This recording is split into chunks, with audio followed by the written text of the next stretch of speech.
ನೆಟ್ಸೆಫ್ communication private limited ಪುಣಾಲಿಂದ ಬಂದಿವ್ರಿ ನಾವು. ತಮ್ಮ ಹೆಸರು ರೀ? ಪ್ರವೀಣ್ ಚಂದನ್ ಸಿ. ನಿಮ್ಮ ಮೊಬೈಲ್ ನಂಬರ್ ರೀ? 9916290102. ಈಗ ಊರ ಹೆಸರು? ನಮ್ಮ ಪ್ರಾಡಕ್ಟ್ ವಾಪಸ್ ನಿಮ್ಮ ಊರು ಯಾವ್ದು ರೀ? ನಮ್ಮ ಊರ ಮುಧೋಳ್ ರೀ. ಮಂಟೂರು ರೋಡ್ ರೀ. ಮಂಟೂರು ರೋಡ್. ಇದು ಯಾವ ಏರಿಯಾ ಅಂತಾರೆ ಇದಕ್ಕೆ? ಇದಕ್ಕೆ ಮಂಟೂರು ರೋಡ್ ಏರಿಯಾ ಅಂತಾರೆ. ಮಂಟೂರು ರೋಡ್ ಸನಿಪ ರೋಡ್ ಮಂಟೂರು ಐತ್ಲೆ ಅದಕ್ಕೆ ಮಂಟೂರು ರೋಡ್ ಏರಿಯಾ ಅಂತಾರೆ. ಈಗ ನಾವು ನಮ್ಮ ಪ್ರಾಡಕ್ಟ್ ನಿಮ್ಗೆ ಹೆಂಗೆ ಅನಿಸ್ತು ರೀ? ನಮ್ಮ ಪ್ರಾಡಕ್ಟ್ ಕೊಟ್ಟ ನಂತರ ನಿಮ್ಗೆ ನಿಮ್ಮ ಪ್ರಾಡಕ್ಟ್ ಮುಂಚೆ ಒಂದು ನಾವು ಎಕರೆಗೆ 6 ಚೀಲ ಬೆಳಿತಿದ್ವಿ. ಹ್ಞೂ ರೀ. ಈಗ ಒಂದು ಎಕರೆಗೆ ನಾವು 12ರಿಂದ 15 ಚೀಲ ಬೆಳಿತೀವಿ. ಹ್ಞೂ ರೀ. ಈಗ ಇದೊಂದು 2 ಎಕರೆದು ಪ್ರಾಡಕ್ಟ್ ನಾವು ಯೂಸ್ ಮಾಡಿ ಔಷಧ. ಹ್ಞೂ ರೀ. ಒಂದು ನಮ್ಮ ಅಂದಾಜು ಪ್ರಕಾರ ಒಂದು 30-35 ಚೀಲ ಆಕೈತ್ರಿ. ಆಗ್ತೈತೆ ರೀ. 2 ಎಕರೆ. 2 ಎಕರೆ. ಯಾವ್ಯಾವ ಪ್ರಾಡಕ್ಟ್ ಯೂಸ್ ಮಾಡಿರಿ? ಯಾವ್ಯಾವ ಪ್ರಾಡಕ್ಟ್ ಯೂಸ್ ಮಾಡಾಕತ್ತೀರಿ ನಮ್ಮೂರಿ?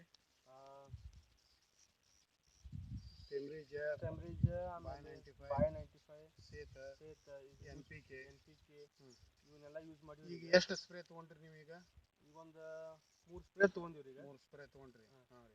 ಈಗ ಗೋಧಿ ಫುಲ್ ಬಂದೈತ್ರಿ. ಗೋಧಿ ಫುಲ್ ಬಂದೈತ್ರಿ. ಕಾಳು ಬೇಕಿ. ಹ್ಞೂ ರೀ. ಚಲೋ ರಿಸಲ್ಟ್ ಐತ್ರಿ. ಈಗ ರಿಸಲ್ಟ್ ಚಲೋ ಐತ್ರಿ. ಚಲೋ ಐತಿ. ಹಾಂ ರೀ. ನೀವು ರೈತರಿಗೆ ನಿಮ್ಮ ಅನಿಸಿಕೆಗಳನ್ನು ಏನು ಹೇಳ್ಬೇಕಂತ ವಿಚಾರ ಮಾಡಿರಿ? ಮುಂದಿನ ರೈತರಿಗೆ ಪ್ರಾಡಕ್ಟ್ ಸಂಬಂಧ ಮುಂದಿನ ರೈತರಿಗೆ ಇದನ್ನ ಉಪಯೋಗ ಮಾಡಿದ್ರೆ ಫಾಯ್ದಾ ಐತಂತ ನಾ ಹೇಳ್ತೇನೆ ಅವ್ರಿಗೆ. ಹ್ಞೂ ರೀ. ಏನು ಅದು ನಮ್ಗೆ ಉಪಯೋಗ ಆಗೈತಿ, ಅವ್ರಿಗೂ ಉಪಯೋಗ ಆಗ್ಲತ್ತೆ ನಾ ಹೇಳ್ತೀನಿ. ಈಗ ನೀವು ರಾಸಾಯನಿಕ ಗೊಬ್ಬರ ಯೂಸ್ ಮಾಡ್ತಿದ್ರಿ. ರಾಸಾಯನಿಕ ಗೊಬ್ಬರ ಮತ್ತು ನಮ್ಮ ಇದು ಸಾವಯವ ಗೊಬ್ಬರ ರೀ ಇದು. ಮತ್ತು ರಾಸಾಯನಿಕ ಗೊಬ್ಬರ ಖರ್ಚು ಎಷ್ಟು ಮಾಡ್ತಿದ್ರಿ ಮತ್ತು ಅದ್ರಾಗ ಉತ್ಪಾದನೆ ಎಷ್ಟು ಬರ್ತಿದ್ರು? ಮತ್ತು ಈಗ ನಮ್ಮ ಪ್ರಾಡಕ್ಟ್ ಯೂಸ್ ಮಾಡಿ ಖರ್ಚು ಎಷ್ಟು ಬಂದೈತಿ ಮತ್ತು ಉತ್ಪಾದನೆ ಎಷ್ಟು ಬಂದೈತ್ರಿ ನಮ್ಗೆ? ಈಗ ರಾಸಾಯನಿಕ ಗೊಬ್ಬರ ನಾವು 10ರಿಂದ 15 ಸಾವಿರ ರೂಪಾಯಿ ಖರ್ಚು ಮಾಡ್ತಿದ್ವಿ. ಹಾಂ ರೀ. ಆಮೇಲೆ ಈಗ ಇದನ್ನ ಒಂದು ಮಿನಿಮಮ್ 5ರಿಂದ 6 ಸಾವಿರ ರೂಪಾಯಿ ಖರ್ಚು ಮಾಡಿವು. ಹಾಂ. ಇದ್ರ ರಿಸಲ್ಟ್ ಅದಕ್ಕೆ ಡಬಲ್ ಚಲೋ ಐತಿ ಇದು. ಹಾಂ ರೀ. ಅಂದ್ರೆ ನೀವು ಪೂರ್ತಿ ಸ್ಯಾಟಿಸ್ಫೈಡ್ ಇದ್ದೀರಿ? ಸ್ಯಾಟಿಸ್ಫೈಡ್ ಐತಿ. ಹಾಂ ರೀ. ಇದು ರಾಸಾಯನಿಕ ಗೊಬ್ಬರ ಉಳಿತೈತಿ ನೆಲದಾಗ, ಖರೆ ಇದು ಉಳಿಯಂಗಿಲ್ಲ. ಎಷ್ಟು ಬೇಕಲ್ಲ ಸಫಿಶಿಯಂಟ್ ಅಷ್ಟು ಚಲೋ ಐತಿ. ಕೆಮಿಕಲ್ಗಳು ಕುಂಡಂಗಿಲ್ಲ. ಮತ್ತೆ ಕಲರ್ ಚಲೋ ಐತಿ. ಈಗ ಇನ್ನೊಂದು 15 ದಿವಸನಾಗ ಇದು ಗೋಧಿನೂ ಈಗ ಬರ್ತೈತಿ ಕೈಗೆ. ಕಾಳುನು ದಮ್ ಐತಿ. ಕಾಳು ದಮ್ ಹಾಕಿದ್ರೆ ರಿಸಲ್ಟ್ ಚಲೋ ಬರ್ತೈತಿ.